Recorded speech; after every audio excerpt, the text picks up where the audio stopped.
എല്ലാവർക്കും ഒരുപോലെ ഇഷ്ടപ്പെടുന്ന ഒരു ബ്രേക്ക്ഫാസ്റ്റാണ് നെയ്റോസ്റ്റ്. അപ്പോൾ പ്രത്യേകിച്ച് കുട്ടികൾക്കായിരിക്കും അല്ലേ മസാല ദോശയും നെയ്റോസ്റ്റിനോടൊക്കെ കൂടുതൽ ഇഷ്ടം ഉണ്ടാകുന്നത്. എന്നാൽ നല്ല പേപ്പർ കനത്തിൽ നല്ല ക്രിസ്പി ആയിട്ടുള്ള നെയ്റോസ്റ്റ് നമുക്ക് വീട്ടിൽ തന്നെ തയ്യാറാക്കിയാലോ. അപ്പോൾ നമ്മൾ ഈ ഹോട്ടലിൽ നിന്നൊക്കെ കഴിക്കുമ്പോൾ നമ്മൾ വിചാരിക്കും ഇതെങ്ങനെ ഇത്രയും ക്രിസ്പി ആയിട്ട് നല്ല അടിപൊളിയായിട്ട് ഇവർ ഉണ്ടാക്കിയെടുക്കുന്നതെന്ന്. അപ്പോൾ നമുക്കും ഈ ഒരു ട്രിക്ക് പ്രയോഗിച്ച് കഴിഞ്ഞാൽ വീട്ടിൽ തന്നെ നല്ല പെർഫെക്റ്റ് ആയിട്ടുള്ള നെയ്റോസ്റ്റ് ഉണ്ടാക്കിയെടുക്കാൻ പറ്റും. സാധാരണ നമ്മൾ മസാല ദോശയും അതുപോലെ തന്നെ ഇഡ്ഡലിയൊക്കെ ഉണ്ടാക്കുന്നത് പോലെ തന്നെ നമ്മൾ മാവ് ഉണ്ടാക്കുന്നതിൽ പ്രത്യേകിച്ച് കാര്യങ്ങൾ ശ്രദ്ധിക്കാനുണ്ട്. അതൊക്കെ ശ്രദ്ധിച്ചു കഴിഞ്ഞാൽ തന്നെ നമുക്ക് നല്ല അടിപൊളിയായിട്ടുള്ള ഗീ റോസ്റ്റ് ഉണ്ടാക്കാം. അപ്പോൾ വീഡിയോയിലേക്ക് കിടക്കുന്നതിന് മുന്നേ ചാനൽ ആദ്യമായിട്ട് കാണുന്നവരാണെങ്കിൽ വീഡിയോ ഇഷ്ടമാവുകയാണെങ്കിൽ ലൈക്ക് ചെയ്യാനും ഷെയർ ചെയ്യാനും അതുപോലെ സബ്സ്ക്രൈബ് ചെയ്ത് സപ്പോർട്ട് ചെയ്യാനും മറക്കല്ലേ. അപ്പോൾ നമ്മൾ നല്ല ക്രിസ്പി ആയിട്ടുള്ള നെയ്റോസ്റ്റ് ഉണ്ടാക്കാൻ വേണ്ടിയിട്ട് ഞാനിവിടെ എടുക്കുന്നത് ഇഡ്ഡലി റൈസാണ്. അപ്പോൾ ഒരു ഗ്ലാസ് ഇഡ്ഡലി റൈസ് എടുക്കുന്നത്. അപ്പോൾ ഇഡ്ഡലി റൈസ് എന്ന് പറയുന്നത് ഇതുപോലുള്ള അരിയാണ്. അപ്പോൾ നിങ്ങൾക്ക് സൂപ്പർ മാർക്കറ്റിലൊക്കെ വാങ്ങിക്കാൻ കിട്ടും. ഇഡ്ഡലി റൈസിന് പകരം നിങ്ങൾക്ക് സാധാരണ പച്ചരി എടുത്താലും മതിയാകും. അപ്പോൾ സാധാരണ ചിലപ്പോൾ നമ്മൾ റേഷൻ കടയിൽ നിന്നൊക്കെ വാങ്ങിക്കുന്ന അരിക്ക് ചില പറ്റലൊക്കെ ഉണ്ടാവും അല്ലേ. അപ്പോൾ അങ്ങനെയുള്ള അരിയൊക്കെ ഒഴിവാക്കുന്നതായിരിക്കും നല്ലത്. നല്ല വിലേൻ്റെ നല്ല അരി വേണം നോക്കിയിട്ട് നമ്മൾ എടുക്കാൻ വേണ്ടിയിട്ട്. അപ്പോൾ ഒരു ഗ്ലാസ് അരിക്ക് ഞാനിവിടെ എടുക്കുന്നത് അര ഗ്ലാസ് ഉഴുന്ന് പരിപ്പാണ്. മുഴുവനായിട്ടുള്ള ഉഴുന്ന് പരിപ്പാണ് എടുക്കുന്നത്. എല്ലാം നമ്മൾ ഒരുമിച്ചാണ് ഇത് അരച്ചെടുക്കുന്നത്. അപ്പോൾ ഒരു ബൗളിൽ തന്നെ ഇട്ട് കൊടുത്താൽ മതി. അതുപോലെ അര ടീസ്പൂൺ ഉലുവയും ഇതിലേക്ക് ചേർത്ത് കൊടുക്കുന്നുണ്ട്. ഇനി നമുക്ക് വെള്ളം ഒഴിച്ചിട്ട് ഇത് നല്ലോണം ഒന്ന് 3-4 പ്രാവശ്യം ഒന്ന് കഴുകിയെടുക്കണം. സാധാരണ ദോശക്കും ഇഡ്ഡലിക്കൊക്കെ ചെയ്യുന്നത് പോലെ തന്നെയാണ് ഇതും ചെയ്യുന്നത്. അപ്പോൾ വെള്ളം നല്ലോണം തെളിയുന്നത് വരെ അത് കഴുകിയെടുക്കുക. അതിനുശേഷം നല്ല വെള്ളം ഒഴിച്ചിട്ട് ഇതൊരു 6-7 മണിക്കൂർ ഒന്ന് കുതിരാൻ വേണ്ടി മാറ്റി വെക്കാം. അപ്പോൾ ഒരു 7-8 മണിക്കൂർ കുതിർത്ത് വെക്കാൻ ടൈം ഇല്ലയെന്നുണ്ടെങ്കിൽ മിനിമം ഒരു 3-4 മണിക്കൂറെങ്കിലും കുതിർത്ത് വെക്കണം. എന്നാൽ മാത്രമേ നല്ല പെർഫെക്റ്റ് ആയിട്ട് നമുക്ക് ഇത് ഉണ്ടാക്കിയെടുക്കാൻ പറ്റുള്ളൂ. അപ്പോൾ ഞാനിവിടെ ഒരു 7-8 മണിക്കൂർ കുതിർത്ത് വെച്ചിട്ടുണ്ട്. അപ്പോൾ നമ്മൾ അരിയും ഉഴുന്നും ഒക്കെ നല്ലോണം ഒന്ന് കുതിർന്ന് കിട്ടിയിട്ടുണ്ട്. അപ്പോൾ പച്ചരിനേക്കാളും എന്തുകൊണ്ടും ഇഡ്ഡലി റൈസ് എടുത്തു കഴിഞ്ഞാലാണ് ഇഡ്ഡലിയും ദോശയൊക്കെ നല്ല പെർഫെക്റ്റ് ആയിട്ട് കിട്ടാറ്. ഇനിയിപ്പോൾ ഇത് ഒന്ന് ഊറ്റിയിട്ട് നമ്മൾ മിക്സീൻ്റെ ജാറിൽ ഇട്ട് കൊടുത്തിട്ടുണ്ട്. നമ്മൾ കുതിർത്ത ആ വെള്ളം തന്നെയാണ് ഇതിലേക്ക് അരക്കാൻ വേണ്ടി യൂസ് ചെയ്യുന്നത്. ഒരുപാട് വെള്ളം ഒഴിക്കേണ്ട ആവശ്യമില്ല. മിക്സീൻ്റെ ജാറിനേക്കാൾ കുറച്ച് ആ ഒരു അരിൻ്റെയും ഉഴുന്നിൻ്റെയും ഒക്കെ കുറച്ച് താഴെ നിൽക്കുന്ന വിധത്തിൽ ഒഴിച്ചു കൊടുത്താൽ മതി. അതുപോലെ തന്നെ 2 ടേബിൾ സ്പൂൺ ചോറ് ചേർത്ത് കൊടുക്കുന്നുണ്ട്. ഞാനിവിടെ കുത്തരീൻ്റെ ചോറാണ് എടുത്തത്. ഈ ഒരു ചോറ് എടുക്കുമ്പോൾ എനിക്ക് ഇഡ്ഡലിയായാലും ദോശയായാലും ഒക്കെ നല്ല പെർഫെക്റ്റ് ആയിട്ട് കിട്ടാറുണ്ട്. അപ്പോൾ ഇനിയിപ്പോൾ ഈ ഒരു നമ്മൾ നെയ്റോസ്റ്റ് ഉണ്ടാക്കാൻ ചോറ് ചേർക്കണമെന്ന് നിർബന്ധമൊന്നുമില്ല. എനിക്ക് ചോറ് ചേർത്താലേ എനിക്ക് തൃപ്തി കിട്ടുള്ളൂ കേട്ടോ. ഞാൻ അതുകൊണ്ട് മാത്രമാണ് ഞാൻ ഇഡ്ഡലിയും ദോശയൊക്കെ ഉണ്ടാക്കുമ്പോൾ ചോറ് എടുക്കാറ്. അപ്പോൾ സാധാരണ ഹോട്ടലിൽ നിന്നൊക്കെ നമ്മൾ കാണാറുള്ളത് ഇതുപോലെയുള്ള നെയ്റോസ്റ്റിനൊക്കെ അരക്കുമ്പോൾ ചോറ് ചേർക്കാറില്ല. അപ്പോൾ താല്പര്യം ഇല്ലെങ്കിൽ ചേർക്കണ്ട. നമ്മളിത് തരിതരിപ്പായിട്ടൊന്ന് അരച്ചെടുത്ത് കൊണ്ടുവന്നിട്ടുണ്ട്. ഇഡ്ഡലിക്കൊക്കെ അരക്കുന്ന പോലെ ഒരുപാടങ്ങ് തരീൻ്റെ ആവശ്യമില്ല. കുറച്ചൊന്ന് തരി നിൽക്കണമെന്നേ ഉള്ളൂ. അപ്പോൾ നമ്മൾ ക്രിസ്പി ആയിട്ടുള്ള ദോശയല്ലേ ഉണ്ടാക്കുന്നത്, അതുകൊണ്ട് കുറച്ച് തരിതരിപ്പായിട്ട് വേണം. അതൊരു ബൗളിലേക്ക് ഇതാ ഒഴിച്ചു കൊടുത്തിട്ടുണ്ട്. ഇനിയിപ്പോൾ മാവ് പൊങ്ങാൻ വേണ്ടിയിട്ട് നമ്മൾ ചെയ്യുന്നത്, തണുത്ത കാലാവസ്ഥയിലൊക്കെ ആണെങ്കിൽ മാവ് പൊങ്ങാൻ ഭയങ്കര ബുദ്ധിമുട്ടായിരിക്കും. ഇതുപോലുള്ളൊരു ചപ്പാത്തി കോല് നല്ലോണം കഴുകിയതിന് ശേഷം ഇങ്ങനെ ഒന്ന് ഒരു 5-10 മിനിറ്റ് നമ്മൾ നല്ലോണം ഇങ്ങനെ ഇളക്കിയെടുത്താൽ മതി. അല്ലെങ്കിൽ നിങ്ങൾക്ക് കൈ നല്ലോണം കഴുകിയിട്ട് കൈ കൊണ്ട് ഒന്ന് മിക്സ് ചെയ്തെടുത്താൽ മതി. അപ്പോൾ ചപ്പാത്തി കോല് കൊണ്ട് ഇതുപോലെ ചെയ്ത് കഴിഞ്ഞാൽ മാവ് നന്നായിട്ട് പൊങ്ങിയിട്ട് നല്ല സോഫ്റ്റായിട്ട് കിട്ടും.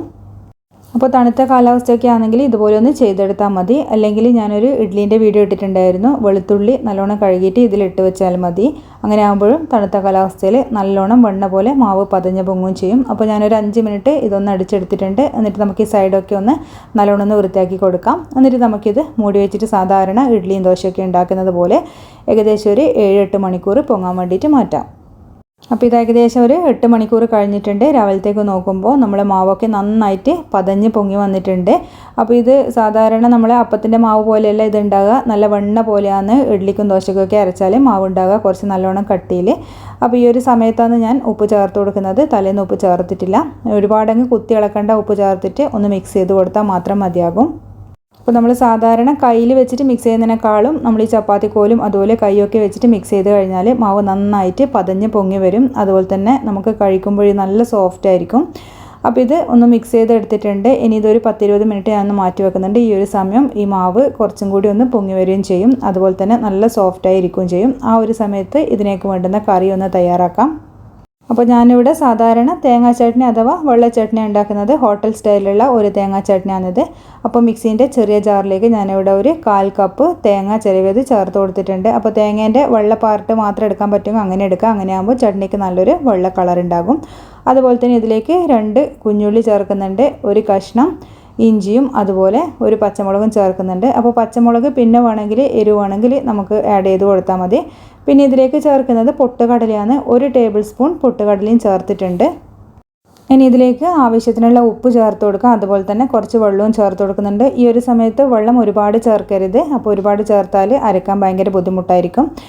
ഇനി നമുക്ക് നല്ലോണം ഇതൊന്ന് അരച്ചെടുക്കാം. അപ്പോൾ ഇതാ ഒരുപാടങ്ങ് പേസ്റ്റ് പോലെ അരച്ചെടുക്കേണ്ട ആവശ്യമില്ല. ചട്നിക്ക് കുറച്ച് തരിതരിപ്പായിട്ടാണ് അരച്ചെടുക്കുന്നത്.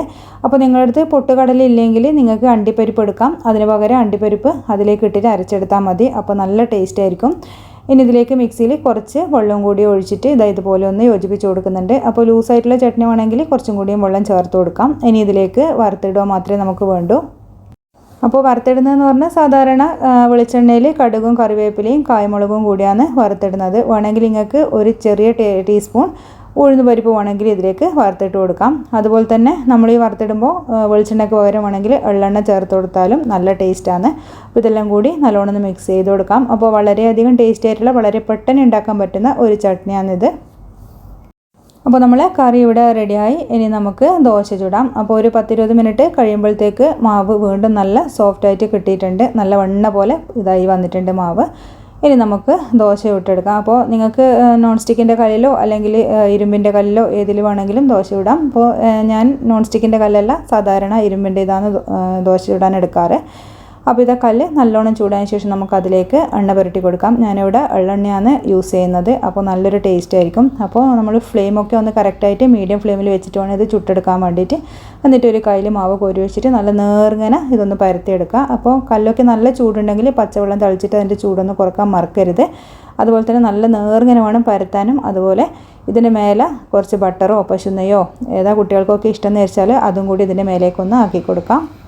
അപ്പോൾ സാധാരണ നെയ്റോസ്റ്റ് ആയതുകൊണ്ട് തന്നെ ഇത് നമ്മൾ മൂടി വെച്ചിട്ട് കുക്ക് ചെയ്യുന്നില്ല. ഈ ഒരു സമയത്ത് ഫ്ലെയിം കുറച്ചിട്ട് ഒന്ന് നമുക്ക് നല്ലോണം ക്രിസ്പി ആക്കി എടുക്കാം. അതുപോലെ തന്നെ പശുനെയ്യും ബട്ടറും ഒക്കെ ഇതിലധികം ചേർത്ത് കഴിഞ്ഞാലും നല്ല ക്രിസ്പിയായി നല്ല ടേസ്റ്റ് ആയിരിക്കും കഴിക്കാൻ വേണ്ടിയിട്ട്. അപ്പോൾ ഇത് ഏകദേശം ഒരു 2-3 മിനിറ്റ് കൊണ്ട് തന്നെ ചെറിയ തീയിലിടുമ്പോൾ നല്ല ക്രിസ്പി ആയിട്ട് വരും.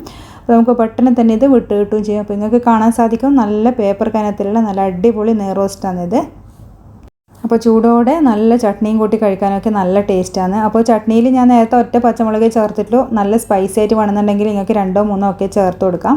അപ്പോൾ നമ്മളിത് നെയ്റോസ്റ്റ് ഇതുപോലെ ഒന്ന് മടക്കിയെടുത്തിട്ട് സെർവ് ചെയ്യാം. അപ്പോൾ നല്ല വളരെ പെട്ടെന്ന് ഉണ്ടാക്കിയെടുക്കാൻ പറ്റുന്ന നെയ്റോസ്റ്റാണിത്. അപ്പോൾ കുട്ടികൾക്കൊക്കെ തീർച്ചയായിട്ടും ഒന്ന് ട്രൈ ചെയ്ത് നിങ്ങൾ ഉണ്ടാക്കി കൊടുത്ത് നോക്കുക. അപ്പോൾ നല്ല ക്രിസ്പി ആട്ടോ. ഇനിയിപ്പോൾ ഇതാ വീണ്ടും ഞാൻ ഒന്ന് കാണിച്ചത് രണ്ടാമത് ചുടുന്നത്. അപ്പോൾ ഈ ഒരു സമയത്ത് ഫ്ലെയിം നമ്മൾ നേരത്തെ കുറച്ച് വെച്ചിട്ടുണ്ടായിരുന്നത് അത് വീണ്ടും മീഡിയം ഫ്ലെയിമിലേക്കൊന്ന് മാറ്റണം. ചൂട് കൂടുന്നുണ്ടെങ്കിൽ പച്ചവെള്ളം തളിച്ച് കൊടുക്കാൻ മറക്കരുത്. എന്നിട്ട് വീണ്ടും ഇതാ ഒരു കയ്യിൽ മാവ് കോരിയിട്ട് നമുക്ക് നേർങ്ങനെ ഇതൊന്ന് പരത്തി കൊടുക്കാം. അപ്പോൾ ബട്ടർ ഇട്ട് കൊടുത്തു കഴിഞ്ഞാൽ ഒരു പ്രത്യേക ടേസ്റ്റാണ് കേട്ടോ. അപ്പോൾ ഈ ദോശ ഒരിക്കലും തിരിച്ചിടരുത്. തിരിച്ചിട്ട് കഴിഞ്ഞാൽ അതിൻ്റെ ടേസ്റ്റ് പോകും. ചെറിയ തീയിലിട്ടിട്ട് വേണം ഇത് ക്രിസ്പി ആക്കി എടുക്കാൻ. അപ്പോൾ എല്ലാവരും ട്രൈ ചെയ്തിട്ടൊന്ന് ഫീഡ്ബാക്ക് പറയുക. അപ്പോൾ കുട്ടികൾക്കും എല്ലാവർക്കും ഒരുപോലെ ഇഷ്ടപ്പെടുന്ന നെയ്റോസ്റ്റിൻ്റെ റെസിപ്പിയാണിത്. ഇനി അടുത്ത വീഡിയോയിൽ നമുക്ക് വേറൊരു റെസിപ്പിയുമായിട്ട് കാണാം. താങ്ക്